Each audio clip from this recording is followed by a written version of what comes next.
Welcome, I am your instructor, Dr. Domiko L. Cunningham, and today we're going to be looking at the interface of Maya and some of the controls inside of the interface for Maya.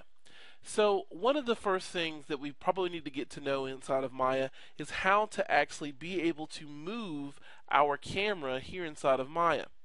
Now we have some really simple ways to move our camera. Inside of Maya, we're going to hold down the Alt key. The Alt key is my modifier key. So I'm going to hold down the Alt key and left mouse click, and you'll see my camera is able to orbit around well, right now we don't have an object, but my camera is actually orbiting around the grid, basically. If I hold down the Alt key and I use middle mouse click, you can see that I can actually pan my camera. I can pan it left, I can pan it right, I can pan it up, pan it down.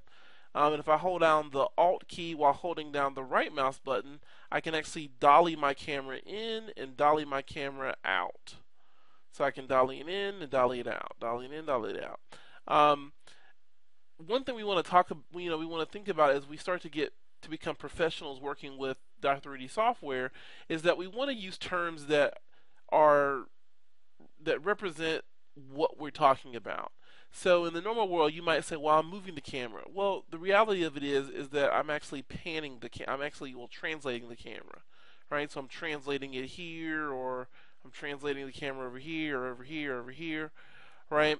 And if most of the time you would say I'm rotating the camera, but the reality of it is that you're orbiting the camera around some type of centralized point, whether it's the center of the grid, whether it's an object you have selected. You're really trying to use the camera as a way to view that object, so you're orbiting the camera around the object, much like the Earth orbits around the sun. And then the other one is being able to dolly in and out. Usually you would call this zooming in, you call this zooming in and zooming out, zooming in, zooming out. But the more theatrical term for that is to be able to dolly your camera, and that comes from actually using Dolly Tracks. If you've seen a movie production before, you might see a camera that's on a little set of tracks, and they're moving that camera closer to an object and farther away from it. They're actually dollying the camera closer to the object and dollying the camera away from the object. So another thing to look at when inside of Maya is that besides the orbit, so that's how we can kind of move and move around our virtual 3D space. But you can also hit spacebar. Spacebar brings up the Maya function menu. And so this is the Maya function menu, and what you'll notice is that everything that's up here, pretty much all this information that's up here can be accessed by holding down the space bar on your keyboard. And you're basically going to hold the space bar down, and it'll keep that Maya panel up.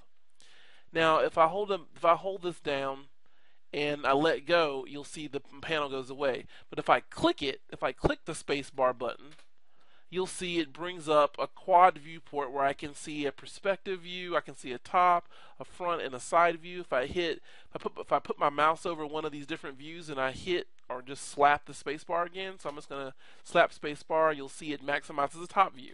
I'm going to put my mouse over this, and I'm not clicking my mouse. I'm just moving my mouse over the window. So move my mouse over this window, hit spacebar, and you can see this is the side. Do the same process, come back here, this is the actual front, and then this one of course is perspective. And as you can see, I was able to navigate all of my viewports with relative ease when it came down to it. So another thing to talk about here inside of Maya are context menus. So one thing we use a lot inside of Maya are marking menus. So there's a couple of built-in marking menus. You can see, like if I right-click inside of just the viewport, I get a complete tool and a select all function. This is a marking menu. Now if I hold down the control key, or actually I hold down the shift key and then right-click, you can see I get a brand new marking menu. I get like almost a basic marking menu. If I hold down the control key and right-click, you can see that I just get the basic, pop-up menu.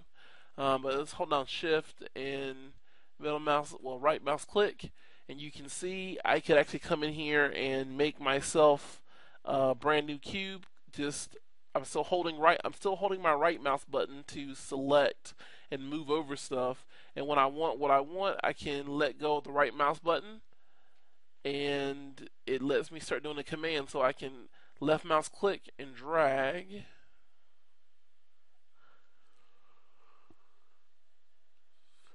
And then let go with my left mouse button. And when I do that, I can drag up the height. So I'm going to left mouse click again and just drag up this height. And I've made myself a box. So yay for box. Right? So I can now hold down the Alt key and I can orbit around this box. I can hold down the middle mouse and Alt, and I can pan around this box. And I can hold down the Alt and right mouse, and I can dolly in and out to this box. So those are just some of the basic kind of just getting your bearings inside of Maya. It's not a hard program to try to jump into, but you really just have to kind of know what the shortcuts are and how to get to them. And for that, I've actually uploaded this a shortcut key for Maya in a PDF format. I think it's very, very helpful to have, so that anytime you can look at this sheet and say, oh, okay, that's what that key command does, that's what that key command does. And it's a great way to learn and pick up these shortcuts. So anyway, in our next lesson, we're going to get into a little bit more of the interface, diving into a little bit more of what the menus and stuff inside of Maya are built for, what the menu sets are inside of Maya, and we will talk about that in our next video.